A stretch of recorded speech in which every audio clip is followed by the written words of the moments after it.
Un dernier mot de l'UFC 307, Moïcano partant pour affronter Justin Gaethje, mais aussi toutes les actualités majeures du jour. Nous sommes le vendredi 4 octobre 2024, c'est le moment MMA, soyez tous les bienvenus. How the hell you doing? I've been just fine living life with the noose and in my mind all I hear is music. Watching your mouth move, damn you look stupid. I feel like everyone's a stranger. Small talk with your narcissist. On a forcément demandé à José Aldo s'il n'aurait pas préféré affronter un gros nom ce week-end. Il sort d'un combat contre Martinez, cette fois ce sera Bautista. C'est vrai qu'au vu de sa carrière, on aurait pu s'attendre à autre chose, sans rien enlever à ces deux combattants-là. La légende José Aldo, t'as forcément envie qu'il tape des gros noms. D'ailleurs, il a dit que pendant un moment, on avait parlé d'un combat avec Dominique Cruz, mais c'est très vite tombé à l'eau. Lui avait l'air plutôt partant pourtant.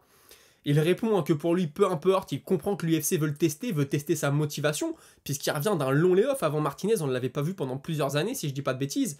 Et il assure qu'il respecte tous ses adversaires, peu importe leur nom, il se prépare de son mieux à chaque fois. D'ailleurs, il dit avoir énormément étudié Bautista et à être techniquement meilleur qu'il ne l'a jamais été. Il a aussi affirmé que l'objectif était toujours de s'emparer de la ceinture et que Bautista est une des étapes qui allait l'y conduire.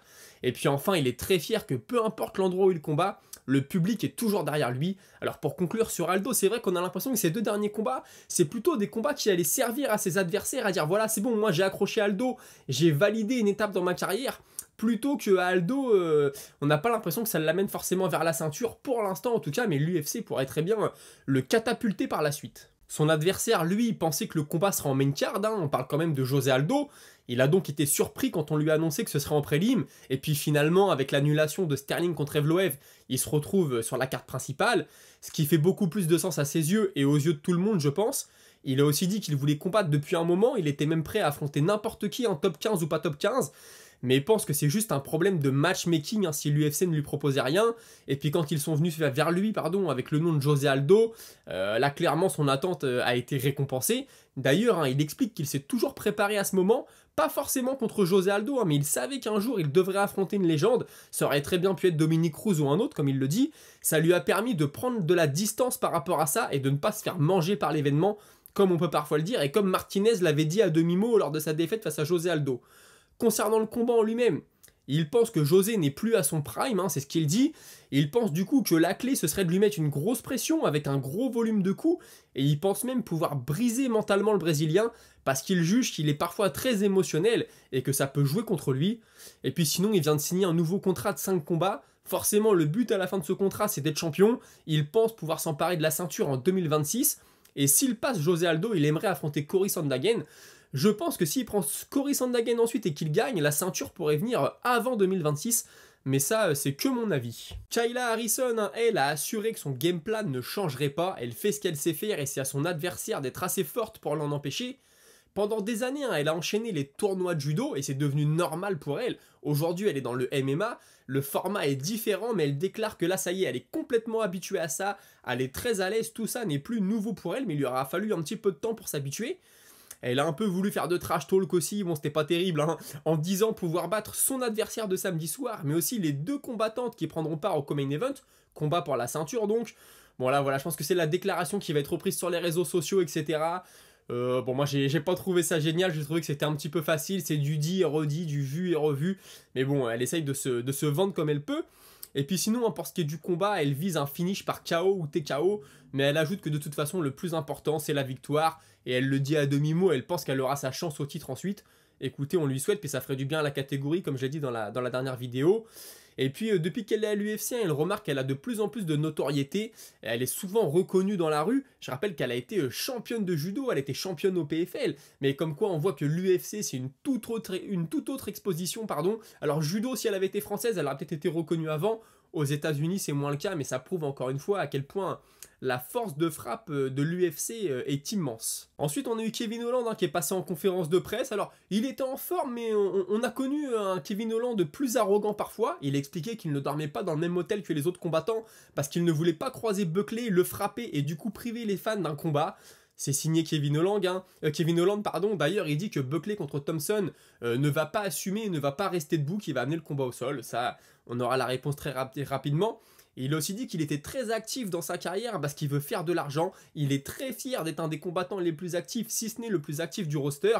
Et puis il dit voilà, les gars, ils se plaignent toujours de pas être assez bien payés, ben, ils ont qu'à combattre plus souvent. Moi, c'est ce que je fais. Avant ça, j'ai travaillé, hein, j'ai fait des horaires de bureau, donc je sais ce que c'est que de bosser. Donc je retranscris ça dans ma carrière. Et puis il termine sur une petite blague. On lui demande s'il comptait un jour revenir en poids welter. Il dit ouais, c'est vrai que j'en ai parlé à ma team, si un jour je suis tout proche de la ceinture, je suis sur le point d'avoir mon combat, je préfère redescendre et affronter Bilal Mohamed plutôt que Dricus du Plessis, parce que je trouve que Bilal Mohamed c'est un combat plus simple. Moi personnellement, au vu de son style, je pense que ça serait mieux pour lui d'affronter DDP, mais après il plaisante, il dit mais de toute façon ça n'arrivera jamais, donc c'est pas la peine d'en parler. Je pense qu'il est très conscient de là où il en est dans sa carrière, du chemin qu'il y a à parcourir, et je pense que s'il combat autant, c'est parce qu'il sait peut-être que les années sont comptées, qu'il n'arrivera pas à la ceinture, et qu'il faut faire de l'argent. Donc je salue quand même ça de sa part. Et puis très rapidement, Joachim Buckley, lui, a parlé de son combat contre Thompson. Il a dit que c'était très dur de trouver un sparring partner qui ressemble à Thompson, mais que pour Thompson, c'était sûrement dur de trouver un gars qui lui ressemble. Ça, chacun jugera. Et puis il pense aussi qu'une victoire contre Thompson va lui permettre de grimper au classement, mais pas autant que si elle avait eu lieu il y a quelques années, parce que Thompson a dégringolé ces derniers mois, ces dernières années, hein, il a pris pas mal de défaites, donc c'est plus le Thompson d'il y a quelques années, mais ce serait quand même très bon pour son palmarès. On continue avec cette UFC à Salt Lake City et on a demandé à Alex Pereira de classer des potentiels adversaires sur une échelle de 1 à 10, 10 étant les plus compliqués. Il classe assez logiquement, je trouve, John Jones et Thomas Spinal avec 9, tout en haut de la pyramide. Juste derrière, on a Roundtree avec 7, et un mec comme Ankalaev, par exemple, n'est qu'à 5.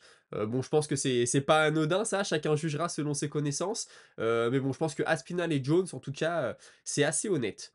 Et puis on sait pas trop ce que va être son futur, hein. Il a dit qu'il était prêt cette semaine à redescendre en poids moyen pour refaire un run, hein, pas juste un combat, mais plusieurs, ou peut-être aller boxer en poids lourd, ça l'intéressait. On sait aussi que l'UFC pourrait lui proposer un jour de monter chez les lourds. Il a déjà dit qu'il lui fallait du temps pour faire ça, et là il a réaffirmé l'objectif, c'est les moins de 93 kilos, je suis bien chez les light heavyweight, je veux continuer à défendre ma ceinture, ça me demanderait une grosse préparation de descendre ou de monter, donc pour l'instant ce n'est pas pour tout de suite. Et puis Israel Adesanya a expliqué, en parlant de Pereira, hein, que ça y est, sa rivalité avec lui était terminée. Il pense que Pereira en ce moment est en feu, il est sur une série de dingue, et il espère qu'il va se retirer dans les prochaines années sans avoir perdu à partir de maintenant. Donc cette rivalité, on a l'impression qu'à un moment les deux se détestaient. Bon, finalement, ce n'était que du sport. Et pour conclure là-dessus, on a Ali Abdelaziz, manager de Magomed Ankalaev, qui nous assure que si Ankalaev gagne son prochain combat, et Pereira aussi, les deux vont s'affronter. Je trouve que ça fait énormément de logique. Et puis un dernier mot de cette UFC, José Aldo, j'ai oublié de vous le dire tout à l'heure, mais se verrait bien affronter Sean O'Malley. Je pense que l'UFC ne dirait pas non à ça. Si O'Malley bat José Aldo, je pense que ce serait pas le combat le plus difficile, sans rien enlever à José Aldo, hein, mais José Aldo, je le vois pas trop aller lutter contre O'Malley, il aura pas l'avantage de l'allonge, etc. Hein, je vous refais pas l'histoire. Mais je suis sûr que si O'Malley bat Aldo, l'UFC va nous dire mais vous voyez pas, Aldo c'est une légende, il a battu 2 prospects de suite, maintenant il se fait battre par O'Malley, O'Malley aura sa chance au titre, je pense que c'est fort possible, mais aller rechercher la ceinture pour O'Malley, maintenant ça va être très compliqué, hein, avec Merab qui est dans les parages, Oumar Nurmagomedov, ça va être très très dur. Je préférerais personnellement voir O'Malley contre Sandhagen, mais écoutez, l'UFC choisira. Puisqu'on est dans la catégorie des poids coqs, on a Oumar Nurmagomedov et Merab Dvalishvili qui se renvoient la balle depuis quelques jours sur les réseaux, et puis Merab qui dit à Oumar pardon qui dit à Merab arrête de me proposer le mois de février et le mois de mars, tu sais très bien que le Ramadan commence au mois de mars, je combattrai pas à ce moment-là. En février, il y a une carte en Australie, mais on sera pas sur celle-ci. Si tu veux, il y en a une autre. Alors je crois que c'est aux États-Unis, à Los Angeles, au mois de janvier. On peut faire ça là-bas. Donne aux fans ce qu'ils veulent. Les gens qui suivent notre catégorie veulent nous voir nous affronter. Moi, je pense très sincèrement que ce combat va avoir lieu. Les échanges sur les réseaux sociaux sont pas très intéressants. Est-ce qu'on pourrait avoir ce combat dès le mois de janvier? Je pense que ça fait du sens, hein. Merab aura combattu au mois de septembre. Ça lui laisse le temps de récupérer et de refaire un camp. Donc pourquoi pas?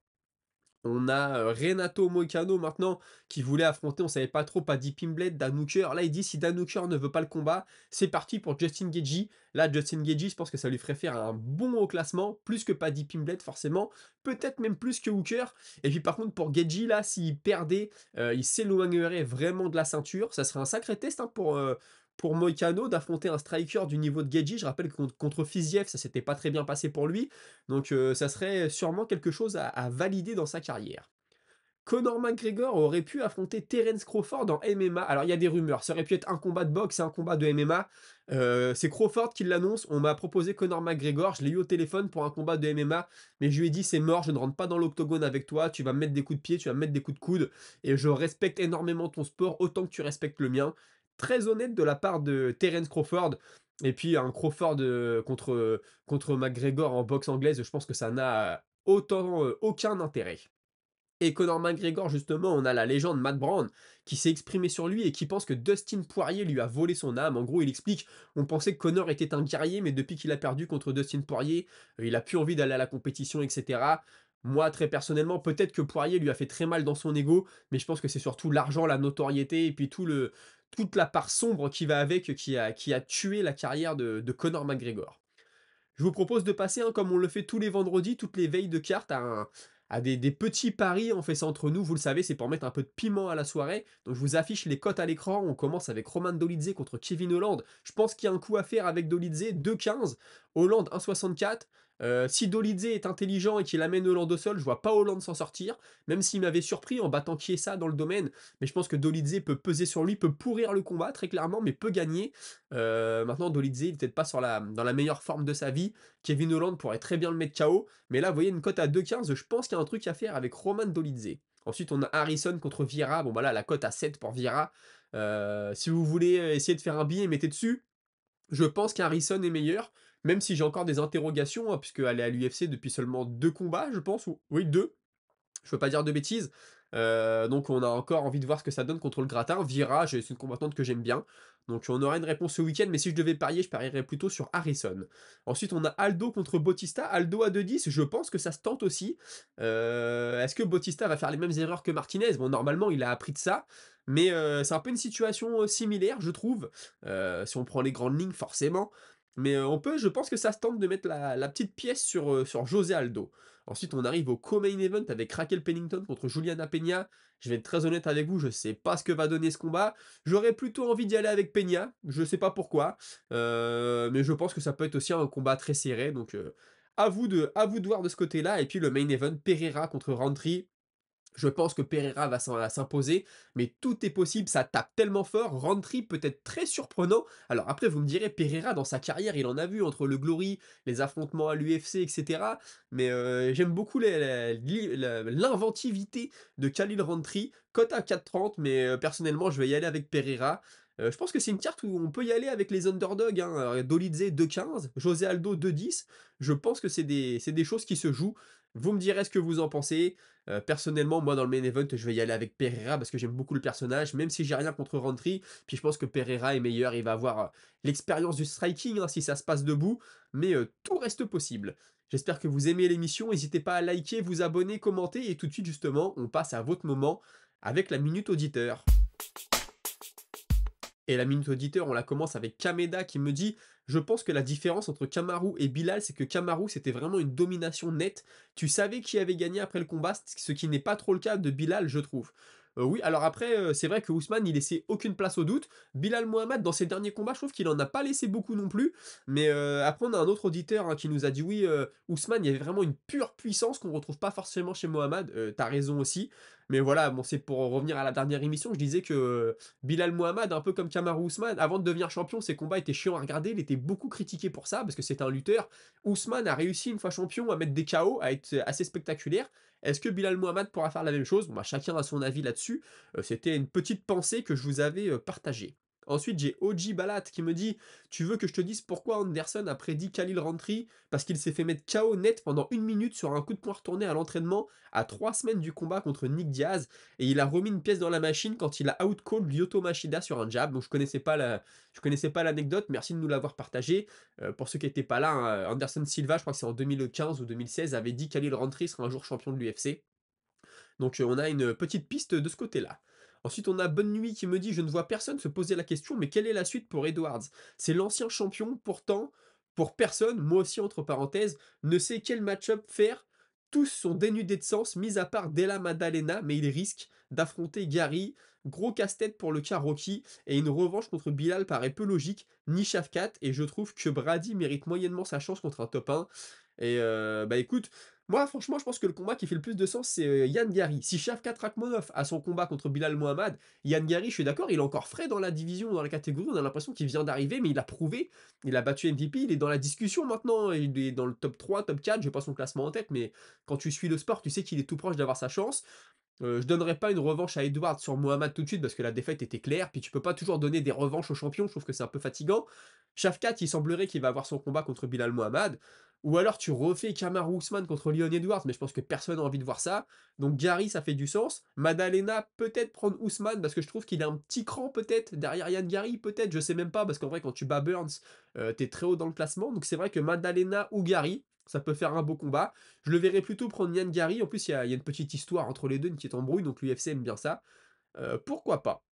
Ensuite, il y a la carotte sévère qui me dit: «J'espère qu'on aura quand même un jour Thompson contre MVP», et tu Kameda qui répond: «Ouais, ils sont tous les 2 sur une mauvaise pente. Personnellement, je sais pas si je veux voir ce combat, mais à l'époque, ça aurait peut-être été». Bah, c'est vrai qu'il y a quelques années, les deux étaient au top de leur carrière. Thompson avait eu sa chance au titre, hein, je vous le rappelle, MVP était champion au Bellator. Après, c'est un combat qui pourrait être spectaculaire en termes de striking, mais on pourrait aussi avoir un combat super chiant, là, j'y ai pensé depuis, si les 2 ne cherchent que le contre. Tu sais, les 2 ne cherchent que à toucher, sortir, ça pourrait être un combat très, très chiant. Est-ce qu'on verra ce combat? C'est fort possible. C'est fort possible, surtout si MVP reprend une défaite ou si Thompson gagne ce week-end, tu vois, les 2 peuvent peut-être se croiser dans les classements, c'est une chose qui est possible. Je ne sais pas. On a Rémi Gratz qui me dit: «Pour la comparaison des coins de BSD et de Imavov, je pense que les conseils sont pas comparables, dans le sens où on savait tous que BSD ne pouvait pas prendre encore 50 frappes sur son œil droit. Donc pour moi, je pense qu'il fallait faire comprendre à BSD qu'il lui restait 5 minutes pour le finir, ou alors il se ferait arrêter par le docteur. Alors que du côté de Imavov, il n'a pas eu de beaucoup de dégâts encaissés, donc moins de chances de se faire finir.» Oui, c'est vrai aussi, puis je sais pas si je vous l'ai dit, mais Benoît Saint-Denis, franchement, mentalement, je pense qu'il était déconnecté, tu aurais pu lui donner une stratégie, il aurait pas été capable de la suivre. Mais après, c'est vrai quand même, ça contraste, tu vois? Il y avait vraiment le côté dans le coin d'Imavov: «OK, on recompose, t'inquiète pas, tu sais ce que t'as à faire, on a prévu.» Benoît Saint-Denis, ça sentait quand même un peu la panique. Après, je peux me tromper, bien sûr, puis comme je le dis, Benoît Saint-Denis, je pense que mentalement, il était plus là. Mais ta remarque est aussi, intéressante. Écoutez, on a fait le tour pour aujourd'hui. Je vous souhaite de bons combats ce week-end. J'espère que vous allez apprécier, moi aussi. Et puis, on se retrouve la semaine prochaine pour un petit débriefing de cette carte et puis toujours plus d'actualité. Merci d'avoir suivi. Salut!